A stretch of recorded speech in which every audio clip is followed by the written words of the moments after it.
안녕하십니까. 칭찬은 고래도 춤추게 한다. 켄 블랜차드가 쓴 와이스돈입니다. 고래 반응인데 책 제목을 국내에서 잘 지은 것 같아요.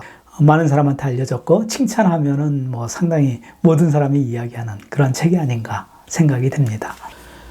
영국의 소설가 윌리엄 서머셋 mom은 사람들은 당신한테 비평을 요구하지만 실제 그 사람의 마음에는 칭찬을 받고 싶어 한다 이야기를 했습니다. 누구나 다 칭찬을 받기를 원한다는 얘기죠. 최근에 칭찬 받으신 적 있습니까? 열심히 노력했는데 다른 사람한테 인정받지 못한 그런 경험이 있습니까? 그때 심정은 어땠습니까? 그렇다고 하면 당신은 얼마나 자주 다른 사람을 칭찬하고 계십니까? 칭찬을 잘 못하는 이유에 대해서 알아보겠습니다. 칭찬을 잘 못하는 이유 7가지. 첫 번째, 자기 자신한테 칭찬할 수 있어야 된다. 그런데 우리가 자기 자신한테 칭찬하지 못하기 때문에 남을 칭찬하지 못한다. 이렇게 이야기를 하는 거죠. 두 번째, 타인한테 관심을 가지십시오. 우리가 세상 사는데 상당히 바쁘게 살죠. 나이를 먹으면 먹을수록 상당히 바쁜 시간을 갖고 바쁜 생활, 바쁜 짜여진 틀, 이러한 공간에서 생활을 합니다. 타인한테 관심을 갖지 않다 보니까 칭찬거리가 없어지는 그러한 부분이죠. 타인한테 관심을 갖는 것이 칭찬을 할 수 있는 그러한 방법이 되겠습니다.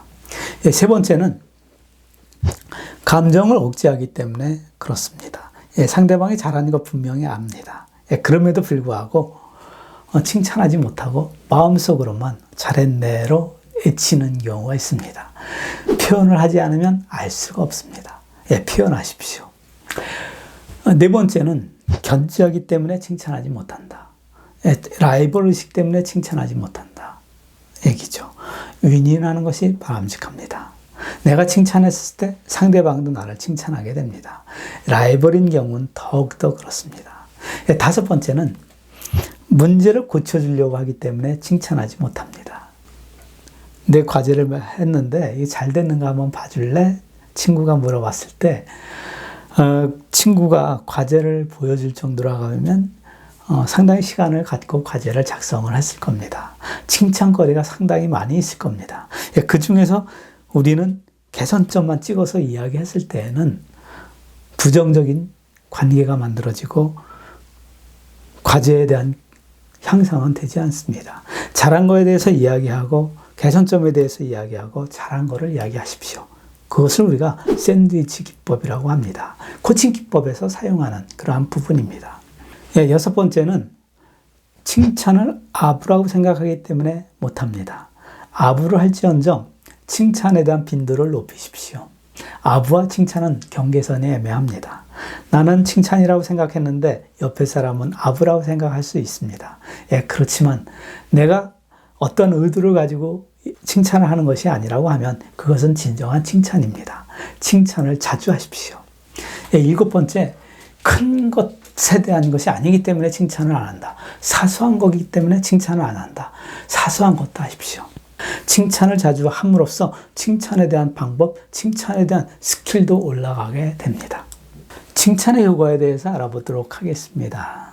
칭찬의 효과는 1968년 하버드 대학의 심리학 교수 로젠탈 교수의 실험 결과로 로젠탈 효과라고 명명이 된 부분을 설명을 드리도록 하겠습니다. 학생들을 대상으로 IQ 검사를 먼저 한 다음에 실험 전이죠. IQ 검사를 하고 그 다음에 실험 단계에 들어갑니다.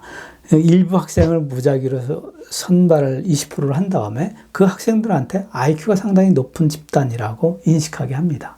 그 이후에 8개월이 지난 다음에 IQ 검사를 전체를 다시 합니다.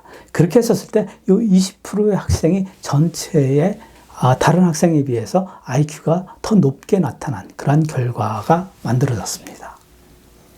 칭찬은 어떻게 본인이 인식하게 만드느냐, 칭찬에 대한 것은 상당히 효과가 있는 이러한 부분이 아닌가 싶습니다. 그래서 우리가 이러한 것을 로젠탈 효과라고 하는데, 칭찬함으로써 상대방이 이렇게 바뀌는 부분이죠. 두 번째는 칭찬은 상대방의 관심을 가졌을 때 칭찬할 수가 있습니다. 그래서 상대방을 이해하는 데 상당히 효과적이다. 세 번째는 칭찬함으로써 칭찬하는 사람과 칭찬받는 사람의 대인관계가 긍정적으로 만들어집니다. 대인관계가 상당히 좋아진다는 얘기죠. 네 번째는 좀 더 자주 칭찬을 하게 되면 칭찬을 듣게 되고 칭찬을 하게 됩니다. 칭찬은 하면 할수록 긍정적인 효과를 만들어내는 그런 효과를 가지고 있습니다. 그래서 우리가 칭찬에 대한 거는 앞으로 조금 더 지금보다는 많이 실행에 옮겨야 되는 그런 부분이 아닌가 싶습니다. 하지 말아야 될 칭찬에 대해서 이야기하겠습니다.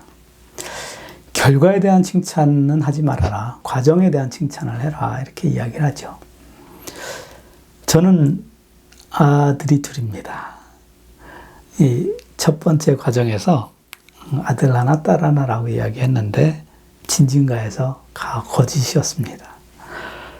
저희 집안이 전부 다 아들만 있어요. 누님도 아들만, 형님도 아들만, 저도 아들만 있습니다. 집안의 분위기가 군부대 같습니다. 그래서 두 형제가 때로는 서로 티격태격하는 이런 경우가 있었습니다. 그때 저는 우리 아이를 앉혀놓고 서로 칭찬하는 시간을 가진 적이 있습니다. 형은 동생에 대한 칭찬을 하고 동생은 형에 대한 칭찬을 하고 그렇지만 시간이 얼마 지나지 않아 더 이상 칭찬할 게 없다고 이야기를 했습니다. 칭찬할 거를 찾지를 못했습니다. 그래서 저는 동생은 형이 개선할 점, 잘못한 점, 형은 동생이 잘못한 점을 이야기하라고 했습니다. 상당히 오랜 시간 동안 이야기함에도 불구하고 이야기를 상당히 많이 했습니다. 이것이 우리의 모습이 아닌가 생각이 들었습니다. 다른 사람의 장점을 보기보다는 단점을 쉽게 찾아내는 이러한 것은 우리가 학교 생활이나 사회생활이나 성인에서는 상당히 바람직하지 않은 그러한 모습입니다. 우리가 다른 사람의 부정적인 측면보다는 긍정적인 측면을 찾아낼 수 있는 눈, 그러한 눈을 갖고 그러한 것을 피드백을 줌으로써 우리가 전부 다 긍정적 분위기로 만들어지는 우리가 원하는 그러한 교육 과목의 목적이 아닌가 생각이 됩니다. 그리고 비교하는 칭찬을 하지 말라. 두 번째입니다. 조카가 시험지를 가지고 왔습니다. 95점 맞았다고 자랑을 합니다. 95점에 대해서 칭찬하면 됩니다.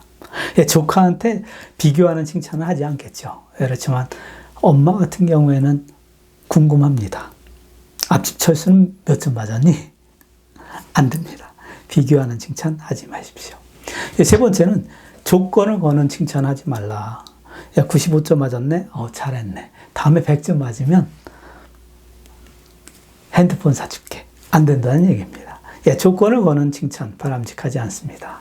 네 번째는 의도가 숨겨진 칭찬입니다. 이것은 성인들이 의도가 숨겨진 칭찬을 하는 이러한 부분은 우리가 그것을 아부라고 이야기를 합니다. 바람직하지 않다 이런 얘기죠.